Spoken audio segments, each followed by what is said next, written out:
el licenciado Alfredo Poenitz. Bienvenido al programa. Hacía mucho que no venía, algo más de un año, ¿no?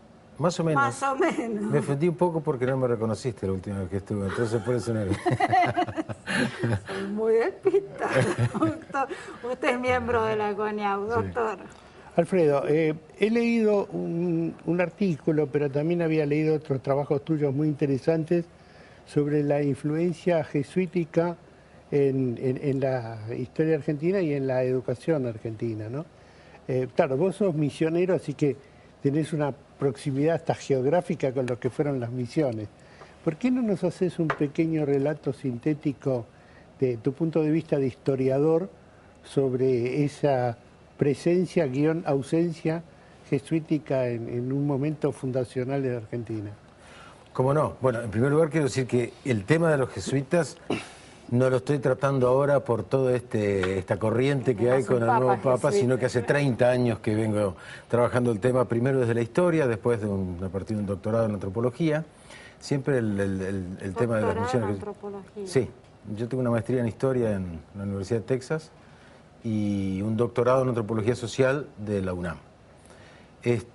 Así que me inicié en esta cuestión de la historia regional, especialmente la presencia jesuítica en el litoral, a partir de la historia, pero después, para entender el proceso misional, me pareció importante adentrarme en la cultura guaranítica.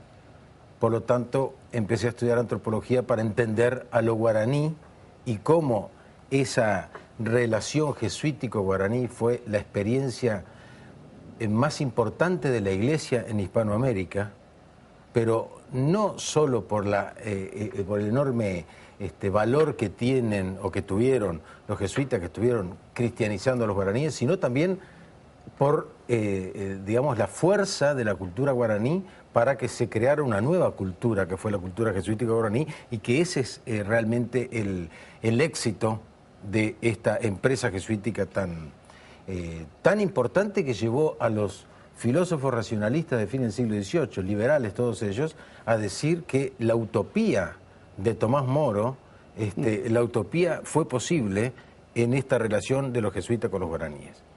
Pero vamos por partes, es un proceso muy largo, trataré de ser lo más sintético posible. En primer lugar, ¿cómo llegan los jesuitas acá? Es un tema que no siempre se habla mucho. Los jesuitas, digamos, la presencia de los jesuitas fue como una alternativa que tuvieron los guaraníes a las famosas encomiendas de los españoles. Inicialmente los guaraníes tuvieron una relación, se les llamó de cuñadazgo, con los conquistadores españoles, donde los guaraníes, digamos, aceptaron la presencia hispánica, y de hecho Asunción fue la primera ciudad fundada, que fue una ciudad mestiza de guaraníes con españoles. Inclusive las primeras décadas de esa relación fue una década donde estuvieron aliados guaraníes y jesuitas, porque tuvieron hasta el mismo objetivo. Los indigenistas hablan mucho de la conquista española y de la expoliación de las culturas indígenas americanas, cuando en realidad es parte de la verdad.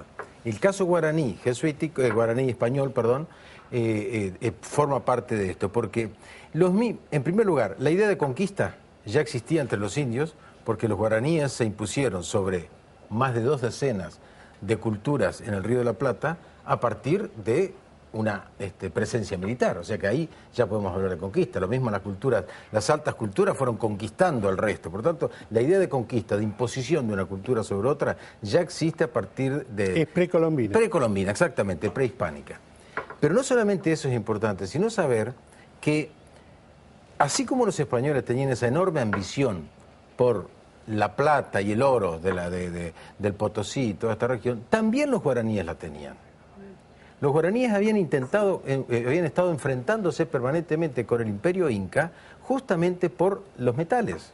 Entonces, cuando llegan los españoles y se da esta relación, hay un objetivo común en ambas culturas.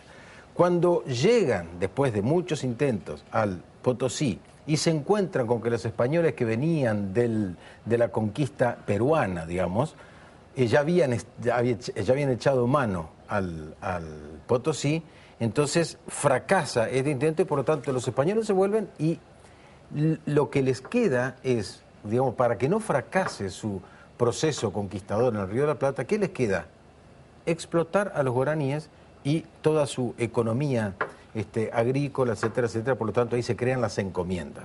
Y las encomiendas, como sabemos, fueron objeto de esclavitud, ahí sí hubo realmente expoliación, fueron muy crueles con los guaraníes. Hasta que llega, esto duró por lo menos 60 años, hasta que llega un gobernador muy poco conocido, un gobernador criollo de Río de la Plata, nacido en Asunción, que fue Hernando Arias de Saavedra, el primer gobernador criollo de Río de la Plata. Y él entendía la cultura guaraní y ya quería buscar una alternativa a esa esclavitud a la que era sometida la cultura guaraní, por lo tanto, echa mano, a través de contactos, a esta orden tan importante que ya estaba misionando en África, en la China, en Japón, en la Baja California, en el Perú, que fue la orden de la Compañía de Jesús o los jesuitas. De esa manera llegan, a solicitud de Hernando Arias de Saavedra. En 1609 van a crear lo que se llamó la provincia jesuítica del Paraguay. Fueron, en primer término, entre 1610 hasta 1630, digamos, crearon 4 grandes regiones misionales.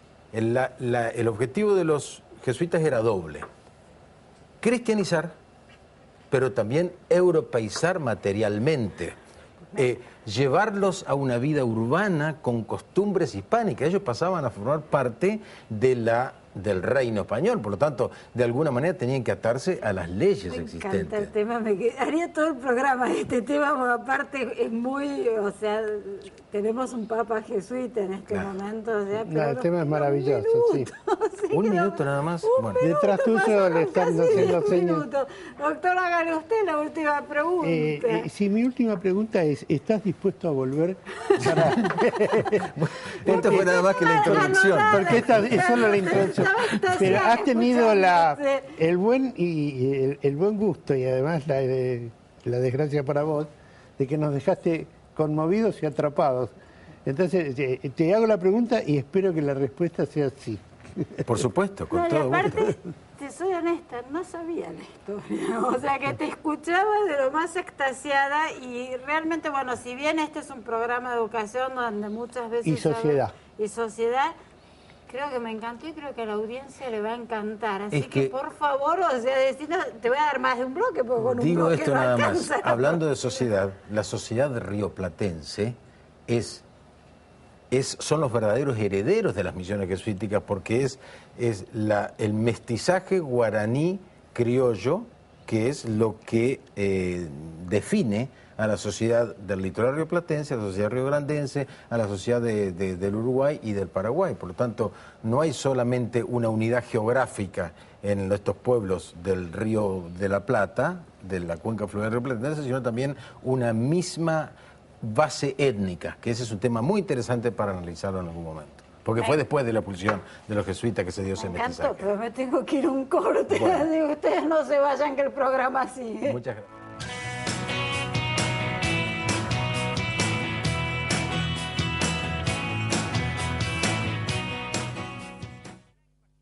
UCES, la excelencia, un compromiso. www.uces.edu.ar.